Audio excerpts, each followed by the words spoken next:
Hello students, today we are going to do next topic. This is our lecture 4 which have functions of management. We are doing functions of management. We have already done almost the chapter is completed. Today will be the last topic, that is the functions of management and coordination of management. Now in functions of management, functions means कि वो क्या काम करता है, management क्या काम perform करता हुआ दिखता है. जैसे मैं बोलूँ कि एक फ़ैन है, फ़ैन का फंक्शन क्या है कि वो हवा देगा, वो गोल गोल घूमेगा, उसकी प्रोसेस है कि वो गोल गोल घूमेगा और वो हवा देगा. ऐसे ही मैनेजमेंट की बात हो रही है कि मैनेजमेंट का क्या फंक्शन है, वो क्या काम करेगा, कैसे काम करेगा. तो जब भी हमें स्मूथ फंक्शनिंग चाहिए होती है बिजनेस की, तो हर एक मैनेजर को क्या लगाना पड़ता है, मैनेजमेंट लगाना पड़ता है. और जब उसको मैनेजमेंट लगाना पड़ेगा, सबसे पहला काम उसको क्या करना पड़ेगा, सबसे पहला काम उसको प्लानिंग का करना पड़ेगा. This is the very first thing which a manager has to does. Planning होता क्या है, प्लानिंग का मतलब होता है थिंकिंग बिफोर हैंड. मतलब पहले से सोच लो कि आपने क्या करना है, क्या करना है, कैसे करना है, कहाँ करना है, कौन करेगा. ये सब चीज़ें क्या होती हैं, प्लानिंग कहलाती है. प्लानिंग एक फ्यूचरिस्टिक प्रोसेस है, आगे देखने की प्रोसेस है. इसको हम ज़्यादा डिटेल में ना भी करें तो भी चल जाएगा, क्योंकि हमें एक एक चैप्टर करना है. प्लानिंग का अलग चैप्टर है, ऑर्गेनाइजिंग का अलग चैप्टर है, स्टाफिंग का अलग चैप्टर है, डायरेक्टिंग का अलग है, कंट्रोलिंग का अलग है. बस यहाँ आपको ये चेंज समझाई गई है कि बिफोर हैंड पहले चीज़ें आपको सोचनी पड़ेंगी. जब आपने सोच लिया तो उसके बाद आप उसको ऑर्गेनाइज करेंगे. ऑर्गेनाइजिंग का मतलब क्या है कि चीज़ों को अरेंज करना, ड्यूटीज़ असाइन करना, प्रॉपर हेड बताना, अथॉरिटी देना, रिस्पॉन्सिबिलिटी देना, ये चीज़ें हैं ऑर्गेनाइज करना, चीज़ों को ऑर्डर में लगाना, that is organising. Then is staffing. Staffing related है बंदों से, ये था चीज़ों से. अब स्टाफिंग रिलेटेड है बंदों से कि आप ह्यूमन लेके आओ. भाई ह्यूमन ने ही तो काम करना है अल्टीमेटली मैनेजमेंट में. तो ह्यूमन रिसोर्सेज को इकट्ठा करना, राइट जॉब पे राइट बंदा होना is called staffing. Right person at right job is called staffing. क्योंकि ये चीज़ तो आपको पता ही है, जिसका काम उसी को साजे, कोई और करे तो डंडा बाजे. इसका मतलब कि अगर हम सही काम के लिए सही बंदे को नहीं चुनेंगे तो हमारा काम खराब हो सकता है, और यही प्रोसेस स्टाफिंग कहलाती है. उसके बाद जब आपने काम देख लिया, जब आपने बंदे ढूंढ लिए, अब आप उनको डायरेक्ट करो. डायरेक्ट मतलब tell them the direction where they have to go. Directing में क्या क्या आता है, लीडिंग आता है, गाइडिंग आता है, सुपरवाइजिंग आता है, मोटिवेटिंग द एम्प्लॉयज़ आता है. मतलब आपने हर तरीके से एम्प्लॉयज़ को ये बताना है अपना काम कम्युनिकेट करते हुए कि अब आप एक्चुअली में काम करना शुरू कर दो, ये काम आपको करना है. Then when you have direct and they have done the work, then you are going to control it. Controlling का मतलब ये नहीं है कि किसी को पकड़ के उसकी चाबी घुमाना तभी वो कंट्रोल होगा. कंट्रोलिंग का मतलब ये है कि जो काम ऑलरेडी हो चुका है उसको आप अपने स्टैंडर्ड से मैच करो. होता क्या है, bringing the actual result closing to desired result. मतलब जो भी आपने एक्चुअली में काम किया है और जो आप करना चाहते थे, उन दोनों में कितना डिफरेंस रह गया है, दैट इज़ कंट्रोलिंग. हो सकता है डिफरेंस ना भी हो. बेसिकली आप ये कोशिश करते हो कि जो भी एक्चुअल काम है ना, वो स्टैंडर्ड काम तक पहुंच सके. तो दिस इज़ कॉल्ड कंट्रोलिंग. और जब आप अपने रिजल्ट्स को चेकआउट कर लेते हो कि क्या गलती रह गई और क्या सही हुआ, क्या नहीं सही हुआ, उसके बाद आप वापस से प्लानिंग करते हो. Then again the process starts. तो समझ आया, ये एक चक्रव्यूह की तरह है. पहले ये होगा, फिर ये होगा, फिर स्टाफिंग होगा, फिर डायरेक्टिंग होगा, फिर कंट्रोलिंग होगा, अगेन प्लानिंग लगाई जाएगी. चाहे वो दूसरे प्रोजेक्ट पर लगाई जानी हो, चाहे वो उसी प्रोजेक्ट से दोबारा ऑब्जेक्टिव को अचीव करने के लिए वही हमने दूसरा प्लान लगाया, प्लान ए प्लान बी बनाया था, उस हिसाब से हमने दोबारा से उसे एग्जीक्यूट किया. तो फिर से जब आपने प्लान ए फेल हो गया, प्लान बी लगाया, तो दोबारा से आप प्लानिंग करोगे, ऑर्गेनाइजिंग करोगे, स्टाफिंग करोगे, डायरेक्टिंग करोगे, कंट्रोलिंग करोगे. तो ये चीज़ें आपको करनी ही करनी है. जब भी मैनेजमेंट लगाना होगी, चीज़ें आपको करनी ही करनी होंगी. तो ये तो मैंने आपको इन शॉर्ट समझा दिया, लेकिन इसका पूरे अलग अलग चैप्टर्स आएंगे तब हम इनको डिटेल में करेंगे. Now we are starting with the next topic, that is coordination, and this is the last topic of the chapter, nature and significance of management. Coordination का मतलब क्या होता है? Coordination मतलब होता है coordinate करना. अब coordinate का मतलब क्या होता है? Coordinate का मतलब होता है बैलेंस बनाना. Coordinate का मतलब होता है बैलेंस बनाना। अब हम ये भी होता है जब हम फैमिली में होते हैं तो हम ये बोलते हैं कि दो लोगों के बीच में कोऑर्डिनेशन होना चाहिए, तभी काम अच्छे से बन पाता है। या फिर रसोई में जाएं तो किचन में जब हम जाते हैं तो हम ये चाहते हैं कि हर एक मसाले का कोऑर्डिनेशन अच्छा रहे तो वो अच्छी सी डिश बन के निकल के आती है। तो दैट इज़ बैलेंस रहना। So this is what in coordination. It means to balance. अब बैलेंस किनको करना, अब इंग्रेडिएंट्स तो करेंगे नहीं, हम यहाँ मैनेजमेंट कर रहे हैं और मैनेजमेंट होती है एक्टिविटीज़ की। तो it means to balance various, मतलब अलग अलग तरीके की activities so that the business objectives can be easily achieved. Main काम तो वही है कि बिजनेस के ऑब्जेक्टिव्स को अचीव करें। उसके लिए कि जो भी अलग अलग एक्टिविटीज़ हो रही हैं उनके बीच में बैलेंस बना रहे। अगर बैलेंस बना रहेगा तभी मैनेजमेंट अच्छे से निकल के आता है और दिखता है कि एक मैनेजर कितना एफिशिएंटली मैनेजमेंट कर पा रहा है। तो स्मूथ फंक्शनिंग के लिए हमें कोऑर्डिनेशन भी बहुत ज़रूरी है। एक छोटा सा एग्जांपल लेते हैं, जैसे एम्प्लॉयज़ का मोटिव होता है रेम्यूनरेशन, वेयर एज ऑर्गेनाइजेशन का मोटिव होता है सेल्स, प्रोडक्शन। अब इन दोनों के बीच में जो बैलेंस बनाता है वो कौन बनाता है, मैनेजर बनाता है। एम्प्लॉयज़ को मोटिवेट करके अपनी प्रोडक्शन और सेल्स को बढ़ाकर उससे जो रेवेन्यू मिलता है उनसे एम्प्लॉयज़ को रेम्यूनरेशन देता है। मतलब कि एम्प्लॉयज़ को मोटिवेट किया, उनसे काम करवाया और बदले में जो पैसा मिला वो उन्हीं में बांटा। तो उसने एक बैलेंस बनाया ना, दोनों में हार्मनी बना के चला कि आप काम करोगे तभी आपको ज़्यादा रेम्यूनरेशन मिल पाएगा। तो हार्मनी बनाना, सिंक्रोनाइज करना चीज़ों को, बैलेंस करना चीज़ों को, this is all called coordination. समझ आई बात आपको? कोऑर्डिनेशन ये होता है, ठीक है। अब वैसे ही जैसे हमने मैनेजमेंट की डेफिनेशन करी थी, इसकी भी 2 डेफिनेशंस आप ज़रूर कर लीजिएगा। आप किसी भी ऑथर की 2 डेफिनेशन कर सकते हैं। हेनरी फ्योल ने भी इसकी डेफिनेशन दी है, ब्रेच ने भी दी है, फारलैंड ने भी दी है,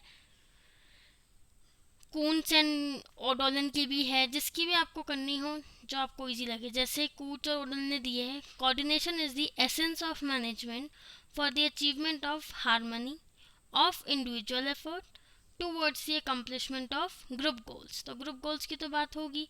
तो ऐसी छोटी छोटी डेफिनेशंस जो भी आपको अच्छी लगे आप वो याद कर सकते हैं, और कोई भी 2 डेफिनेशन तो ज़रूर कीजिएगा, वो आपको मार्क्स अचीव करने में हेल्प करेगी। चलिए अब हम आगे चलते हैं। अगला है coordination the essence of management. मतलब एसेंस होता है कि बहुत ही एसेंशियल चीज़, बहुत ही ज़रूरी चीज़ है ये एक मैनेजमेंट की। ऑर्गेनाइजेशन में मैनेजमेंट लग रही है और मैनेजमेंट की सबसे ज़रूरी चीज़ है कोऑर्डिनेशन।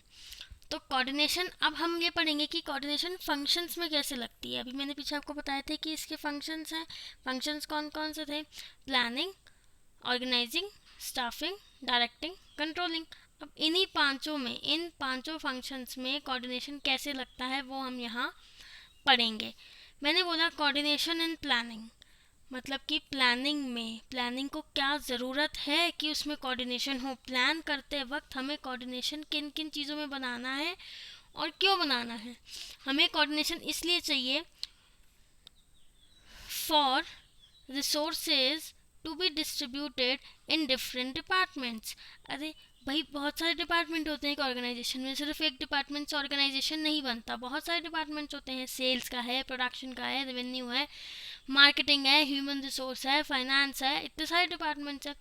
इन सब के बीच में रिसोर्सेज को कैसे बांटना है, रिसोर्सेज इज फंड्स कैसे बांटने हैं, रिसोर्सेज इज बिल्डिंग कैसे बांटनी है, रिसोर्सेज इज कितना स्पेस देना है, रिसोर्सेज इज अब प्रोडक्शन डिपार्टमेंट को ज़्यादा चाहिए होगा, मार्केटिंग डिपार्टमेंट को कम चाहिए होगा स्पेस।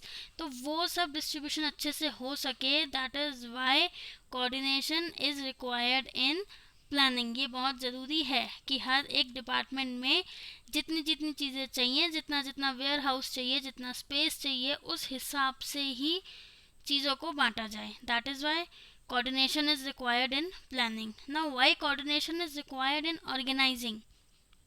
Organizing में क्यों चाहिए? Organizing में इसलिए चाहिए to establish the authority, responsibility and accountability. ये तीनों बहुत ही इंपॉर्टेंट टर्म्स हैं जो जब ये ऑर्गेनाइजिंग चैप्टर आएगा तो आप इन तीनों में डिफरेंस खूब अच्छे से समझ जाएंगे। Authority, responsibility and accountability. Accountability होता है आप जवाबदेही हैं, अकाउंट आपके पास है, अकाउंट आप संभाल रहे हैं तो आप उसके जवाबदेही हैं। रिस्पॉन्सिबिलिटी है कि ये आपका उत्तरदायित्व है, आपको काम करना ज़रूरी है। दिस इज़ योर, जैसे आप इंडिया के रिस्पॉन्सिबल नागरिक हैं तो आपको यहाँ सफाई रखना ज़रूरी है, तो दैट इज़ योर रिस्पॉन्सिबिलिटी, दायित्व बनता है वो आपका। अथॉरिटी इज़ हक, हक मतलब कि पावर है आपके पास, भाई आप ये काम करवा सकते हैं और कर भी सकते हैं। तो इन तीनों के बीच में बैलेंस होना बहुत ज़रूरी है। किसको कितनी पावर है, किसको कितना काम करना है, कितनी रिस्पॉन्सिबिलिटी है, वो कितने काम के लिए जवाबदेही है, ये सब चीज़ें, ये तीनों में बहुत इम्पॉर्टेंट कॉम्बिनेशन होना चाहिए, तभी वहाँ कोऑर्डिनेशन ढंग से लग पाता है। अगर हम किसी को अथॉरिटी दे दें और रिस्पॉन्सिबिलिटी ना दें, या फिर किसी के पास, मान लो मेरे पास रिस्पॉन्सिबिलिटी है किसी चीज़ की, लेकिन मुझे पावर ही नहीं दी वहाँ उस रजिस्टर पे साइन करने की या उस रिपोर्ट पे साइन करने की, जब मेरे पास अथॉरिटी नहीं है तो मैं रिस्पॉन्सिबल कैसे हूँ? तो मुझे अथॉरिटी और रिस्पॉन्सिबिलिटी दोनों के बीच में बैलेंस बनाना आना चाहिए, और इसी बैलेंस को क्या बोला गया है? कोऑर्डिनेशन। ठीक है, ये coordination is very important in these three terms, authority, responsibility, accountability, ये आप आगे पढ़ेंगे, ये बहुत इंपॉर्टेंट टर्म्स हैं। Now next is coordination in staffing and coordination in directing. क्या कह रहा है कि कोऑर्डिनेशन इन स्टाफिंग क्यों ज़रूरी है? For matching the skills with jobs. मैंने आपको बताया था स्टाफिंग होता क्या है? Right person at right job. तो सही बंदे को सही जॉब तक पहुंचाने के लिए कोऑर्डिनेशन तो होना चाहिए, और सही बंदा भी उस जॉब में एडजस्ट हो तो उसको उस जॉब के नेचर के साथ कोऑर्डिनेट करना पड़ता है। That is why coordination is required in staffing. Staffing में बहुत ज़रूरी है। जैसे मैंने आपको बोला कि एक कैंडिडेट ने MBA कर रखी है ह्यूमन रिसोर्स में, मतलब HRA में उसने MBA कर रखी है, तो उसको ह्यूमन रिसोर्स डिपार्टमेंट का ही काम देना चाहिए। ये नहीं है कि आप उसको फाइनेंस का काम दे दें। तो उसकी जो क्वालिटीज़ हैं और जो जॉब का नेचर है, वो दोनों को कोऑर्डिनेट करवाना की वजह से हमें कोऑर्डिनेशन चाहिए होती है, किसमें? स्टाफिंग में। ठीक है, next is coordination in directing. अब हमें डायरेक्टिंग में क्यों ज़रूरत है? डायरेक्टिंग का मतलब होता है सजेशन देना, कमांड देना, इंस्ट्रक्शन देना, सुपरवाइज करना, ये सब चीज़ें आती हैं।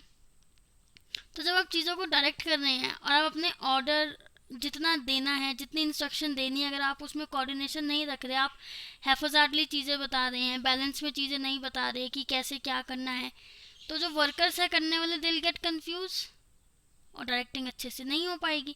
तो इसीलिए हमें अपनी जो हम कमांड्स दे रहे हैं, जो हम इंस्ट्रक्शंस दे रहे हैं, जो हम सजेशंस दे रहे हैं, इनको जब भी हम इशू करते हैं तो एक बैलेंस बनाते हुए इशू करना पड़ता है।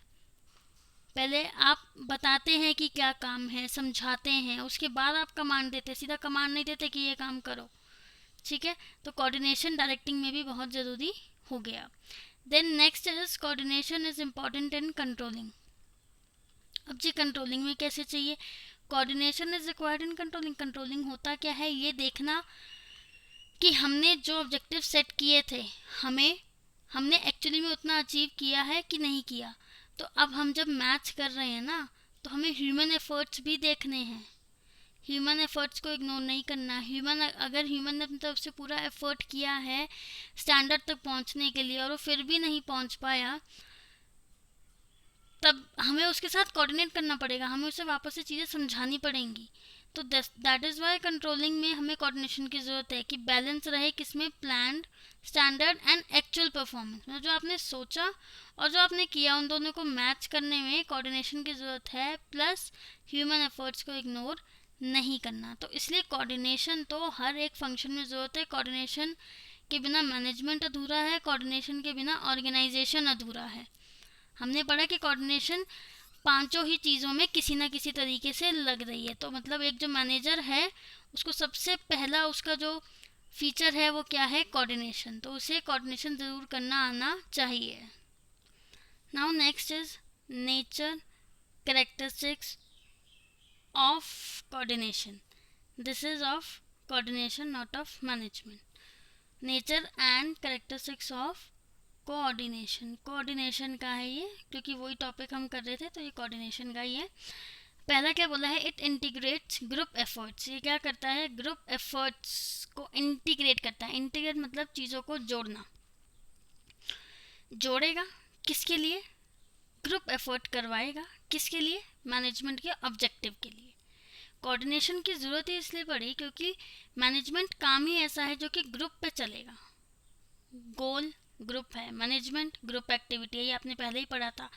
तो सबको ग्रुप में बना के रखने के लिए हर एक इंडिविजुअल को आपस में कोऑर्डिनेट करना पड़ता है, तभी वह ग्रुप एक्टिविटी बन पाती है, तभी वह ग्रुप एफर्ट निकल कर आता है। तो ग्रुप एफर्ट तभी सक्सेसफुल होगा जब इंडिविजुअल मेंबर जो हैं वो आपस में कोऑर्डिनेट करके चलेंगे, क्योंकि हर एक इंडिविजुअल एक डिफरेंट बैकग्राउंड से आया होता है, एक डिफरेंट जगह से आया होता है, और हर एक इंडिविजुअल का एक डिफरेंट काम होता है, और हर एक इंडिविजुअल एक डिफरेंट एफर्ट लगाता है। तो हर एक पर्सन को महत्व देते हुए ग्रुप बनाया जाता है और ग्रुप एफर्ट कर लगवाया जाता है, वो बिना कोऑर्डिनेशन के अधूरा है। Then next is it ensures unity of command, unity of action, sorry, it ensures unity of action। अब unity of action का मतलब ये है कि भले ही अलग अलग लोग हैं लेकिन वह एक ही काम करेंगे, एक ही मेथड से एक ही ऑर्गेनाइजेशन के लिए काम करेंगे। तो वह सब क्या हो जाएगा, उन सब के एक्शंस में यूनिटी आ जाएगी, और वो तभी आ पाएगी जब सब आपस में कोऑर्डिनेट करेंगे। एक डिपार्टमेंट ने दूसरे डिपार्टमेंट के साथ किया, एक डिपार्टमेंट के एक मेंबर ने दूसरे डिपार्टमेंट के दूसरे मेंबर के साथ किया, क्योंकि बिना ग्रुप एफर्ट के काम अधूरा है, वह पूरा नहीं हो पाएगा। तो यूनिटी अगर रहेगी तभी क्या हो पाएगा, मैनेजमेंट अच्छे से दिखेगा। और यूनिटी कैसे आएगी, जब कोऑर्डिनेशन होगा। तो यूनिटी आने का मतलब ये है कि कोऑर्डिनेशन होना चाहिए। और यूनिटी किस में, एक्शंस में। आपके बोलने में यूनिटी नहीं होनी चाहिए, आपके काम करने में यूनिटी होनी चाहिए, आपके मेथड्स में, आपकी चीज़ों में, वहाँ यूनिटी होनी चाहिए। Then next is it is a continuous process. जैसे मैं आपको समझाई चुकी, मैनेजमेंट भी कॉन्टिन्यूस प्रोसेस है, as well as coordination. Coordination भी कॉन्टिन्यूस प्रोसेस है।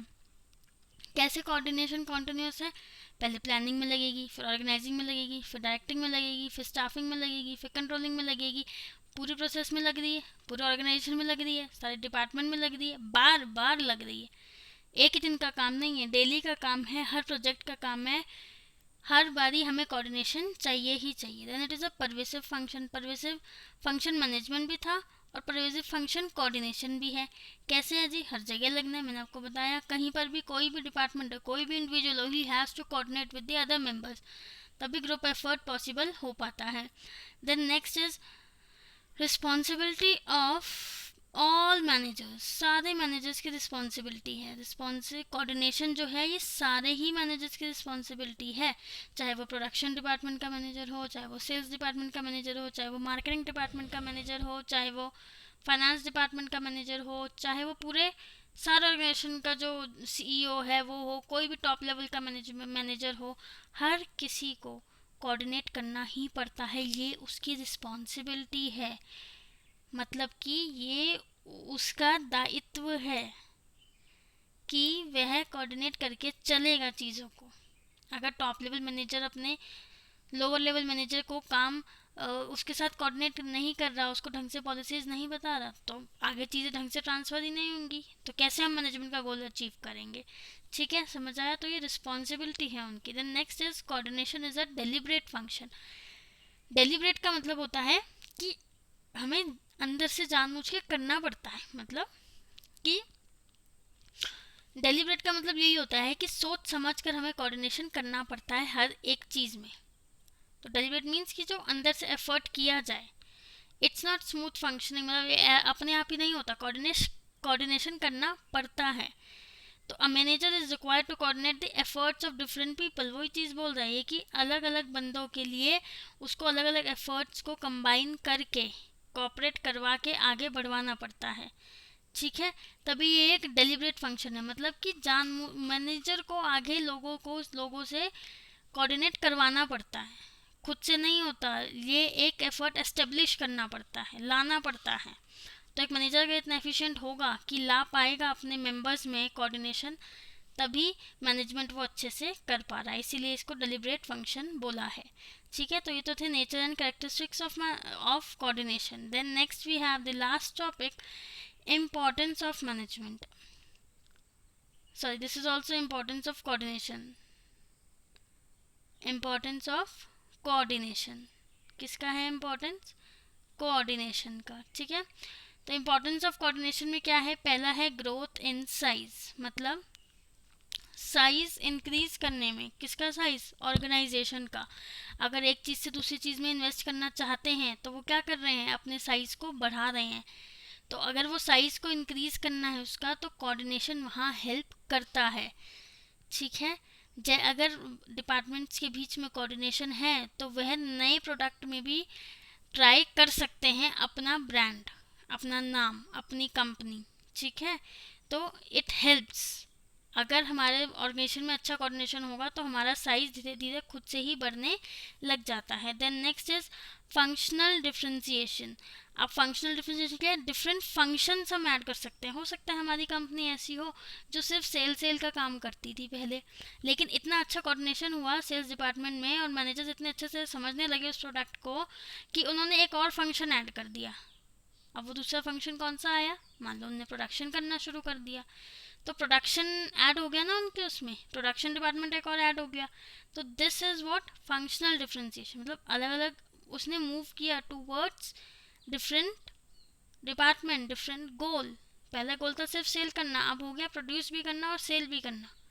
This is called functional differentiation. Coordination से ही हमें हेल्प मिलती है कि हम ये चीज़ें कर पाए। Then last but not the least is specialisation.